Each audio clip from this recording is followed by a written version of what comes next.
Boom. Booyah, yes.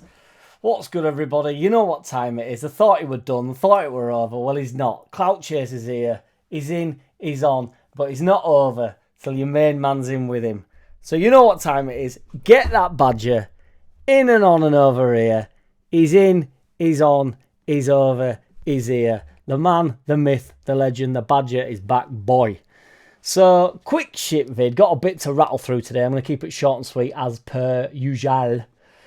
I have come to the conclusion that I think dropping down in the league has done us legitimately a load of good. Because we lost a lot of players and it looked like it had all gone a bit tits up in terms of losing them. But ultimately we've held on to a majority of the players that wanted to be here anyway and got rid of the shit that didn't want to play. Somerville's had a really good season. Nonto's come back and had a really good season. Dan James is flying. Rutter's had a good season. Bamford's back. Even Perute, I know Peru gets a bit of shit, but he will be needed in these last sort of 8 games. Signing Ampadu, getting Road on, then he's potentially going to come to Premier League with us. Gruev, Kamara, Gray getting inside. He would have never played in the Premier League this year if we were still there, especially if we were struggling. Firpo might not be with us next year, but he's had a much better season. We've dropped down, haven't we? And these players are of the level. So we were discussing this on Just Joe a little bit, whether they're actually like Premier League footballers or not. I think it's really difficult to assess. I think it's a hard assessment to make anyway. There's tiers in the Premier League, isn't there? So some of these players are Premier League players, but they're not top 6 team. I mean, it was said that Ampadu, Chelsea shouldn't have let Ampadu go. I'm not 100% sure about that.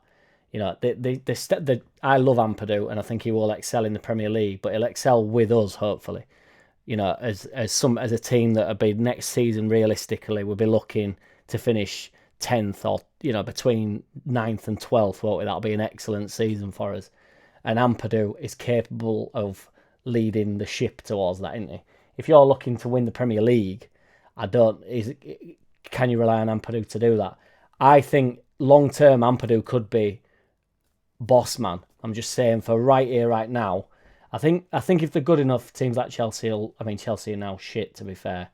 But you pick up what I'm putting down. Ultimately, I think it's been good that we've gone down. I've enjoyed the season, furthermore. Now we're going up as champions. What's not to love? Boy! So yeah, we're going to international break now, which is whack, as we all know. I just want to have a quick little juice over the game. I went to Ellen Road obviously during the game on Sunday. Well, it was the other day, but you know what I'm saying, in the past.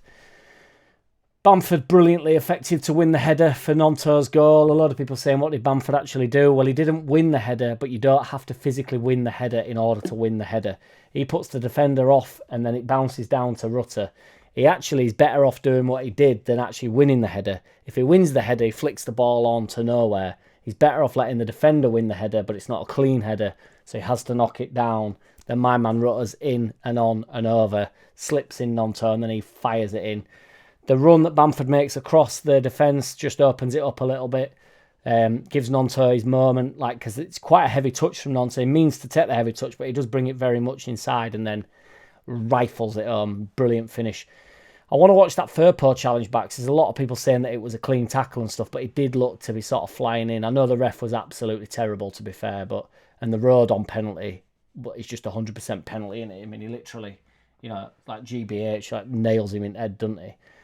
Jerm had a pretty good point on Just Joe as well. Like the ref just let that carry on as well. Like it's meant to stop immediately for a head injury, but he just let it carry on. I'm not 100% on the handball. It's a bit of a wild one. I get it. I think that probably is handball, but it's just a bit of a weird one. But ultimately, got the win.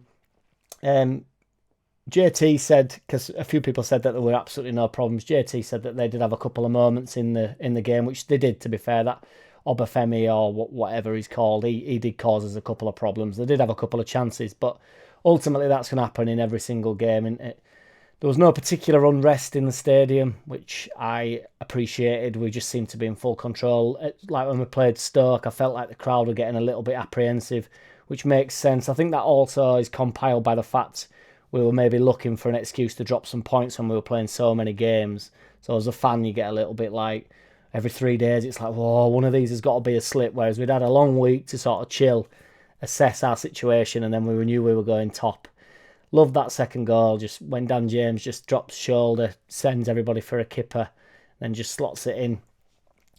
And then Dan James slapped it into the post and stuff, didn't he? So, brilliant.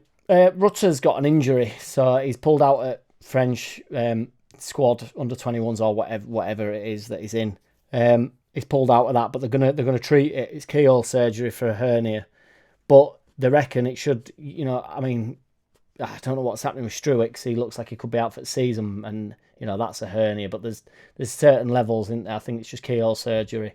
So they're hoping, by the time that we go into Watford, that he's back to play. So that'll be a touch, won't it? I mentioned on Rutter on Just Joe, because a lot of people give him a lot of stick for the fact he loses the ball a little bit. He's gonna lose the ball. He gets a hell of a lot of the ball. He's going to lose it. When we go up as champions, as we all know, he's going to have less of the ball and he's going to have to be a little bit more educated on it. But I think it's also a confidence in the side where he knows if he loses the ball, we're winning it back in 15 seconds and he's getting it again. He's just there to create something on the ball. Every time he gets it, he's trying to create, which, not even Messi does that. So I'm not saying he's better than Messi, that is for sure. What I'm saying is Messi picks his moments and then comes to life. And hopefully, as Rutter has less chances on the ball, he will learn when to go, when to sort of strike.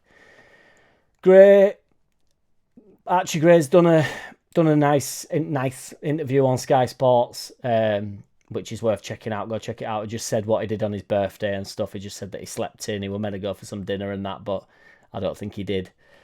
My man Ampadu's done an interview. Where he just said that he's using the struggles of his football career, like relegation and whatnot, as a motivation to keep winning. And he certainly seems confident enough in himself, doesn't he? So, I mean, he's been ace. He's been my player at season, I think, overall. And then a little bit of bullshit. Unfortunately, it's not all... I mean, we can get all aboard, and I will go all aboard, but it's not Dictionary Corner, because I can actually pronounce this guy's name, but all aboard, bullshit boss, all aboard! Sean Longstaff. I don't think that's a bad shout. So he's been struggling a little bit at Newcastle this year, but he had a good season last year. They're talking 15 million for him. He is a Premier League player, isn't he? Of that, there's no doubt. So I don't think that's a bad shout. 15 million, decent amount. Everybody's talking about Calvin Phillips. What you saying?